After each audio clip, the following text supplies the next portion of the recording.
Welcome! Anime Lady fans, how you guys doing? Legendary Vash as always, Sim the Mega Man, and we're here to review Young Justice Season 3 Outsiders Part 2 Episode 21, Unknown Factors. And guys, comment with your thoughts on this episode. What did you guys think about it? Like the video as well, and subscribe if you want more Anime Lady goodness. And let's get to review.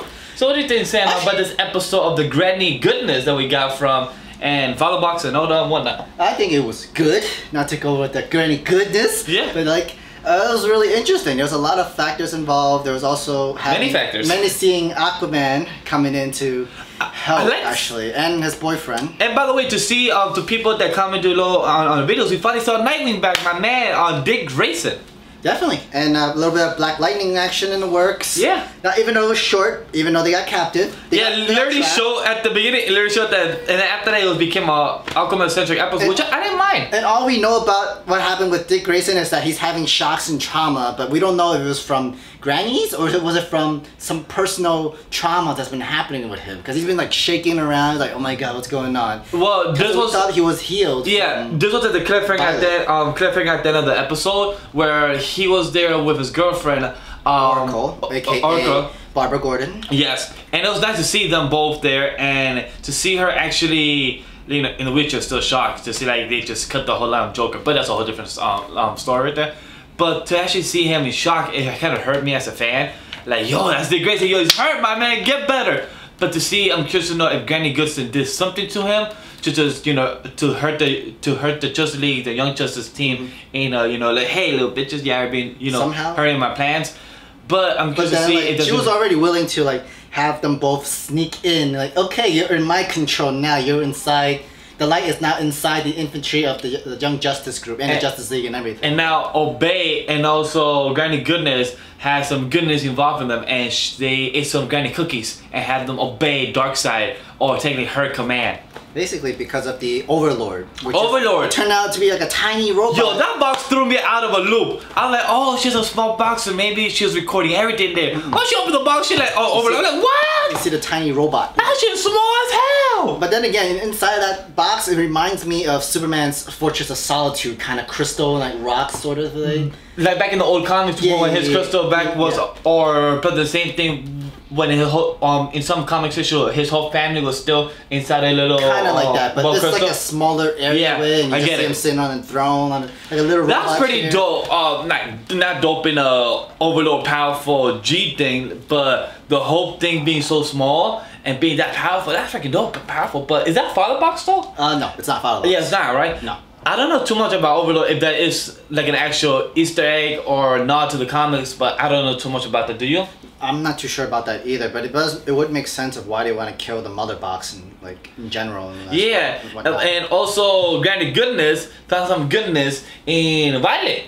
Oh yeah, apparently in the ending, that's like when she figured. Well, a little bit before the ending, she was like, "Wait, the old god language? Yeah. What does that mean?" So next thing you know, Granny Goodness knows some good things about it. So I'm like, okay, and then we finally saw Darkseid in a while. When we see the projection, and you see her saying like, well, I finally found something that what you're looking for, the anti-life factor.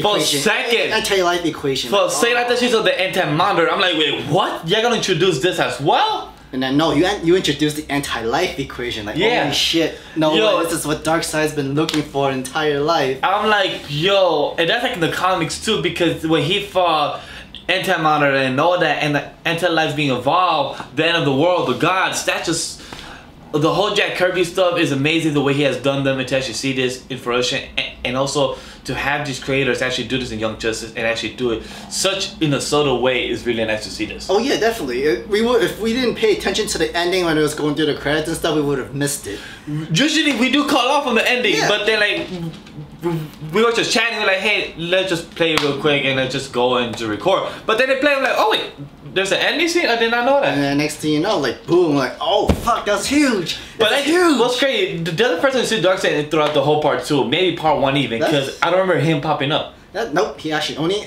during the end of season 2. Yeah, that's the end of season 2. It's been a while. End of season 2. So most likely they changed the design of him as well, since like they probably have improved his design. But to actually see also Cyborg actually do much better in this episode, actually saying that my God said he's been going through the five stages, grief. grief, and then after that, acceptance, the last stage. To actually see him do that, and actually, my favorite part of this episode is not because it's the best scene, but it's because it's a nod from the Teen Titans cartoons and to the comics. It's my man Beast Boy, Cyborg playing with just whatever, like gadgets and stuff that they have done, like just doing stupid shit. And that's what they've done to the cartoons of Teen Titans from 2004 one. To actually see them do that, actually, hey, let's touch the shrimp. Hey, let's do stupid shit.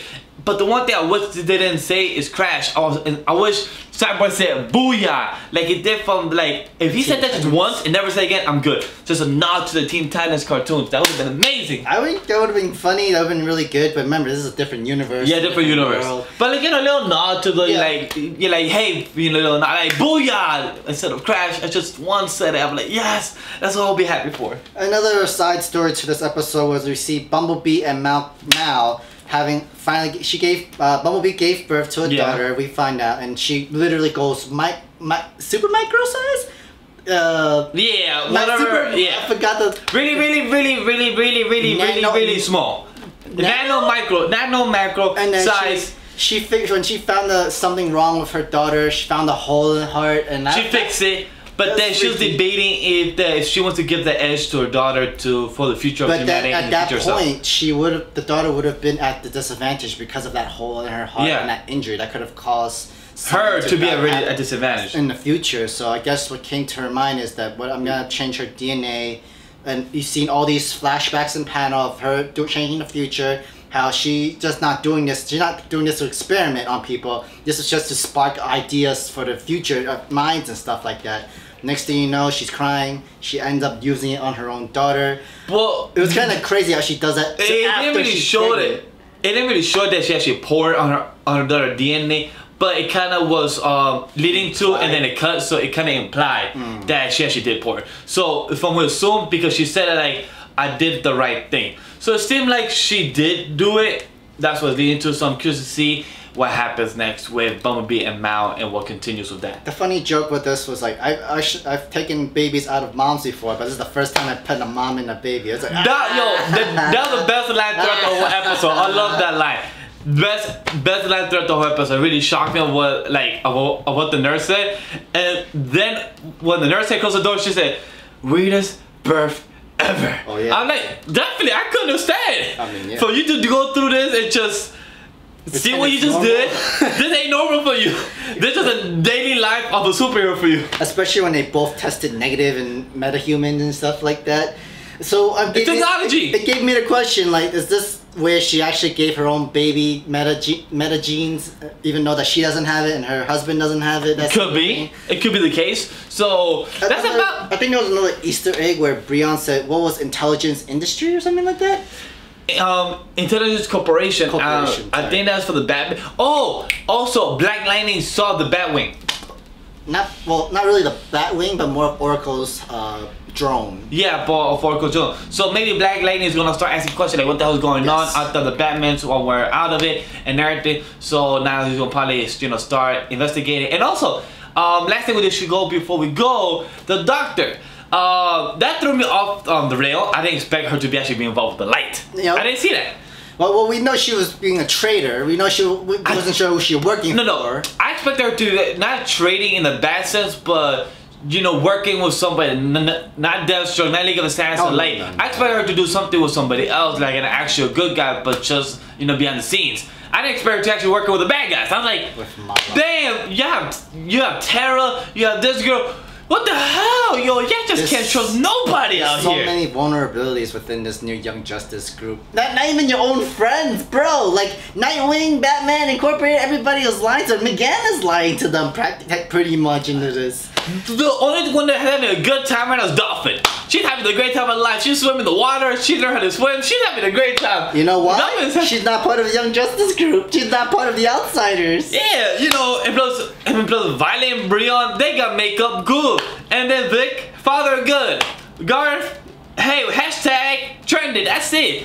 I I don't know who's having a good time other than Dolphin. She's having the best time that's consistent. Yeah. That's it, really. So yeah, that was throughout the episode. I thought it was really good though. There's so many enjoyed this episode. There were so many Easter eggs. There's so many reviews. Very action packed. This was really action packed. I really enjoyed this episode a lot. This episode was my favorite in like overall in a while. So definitely enjoyed the episode. Definitely agree with you. Anything else to say, my man? I'm good. All right, guys. So we best to say, comment down below your thoughts about this episode. What did you guys think about it? Like the video as well. And if you want more anime content, subscribe. And on that, guys, in the description below, everything is on social media, guys. Thank you very much for watching. Tell you guys next time. Peace. #YoungJustice.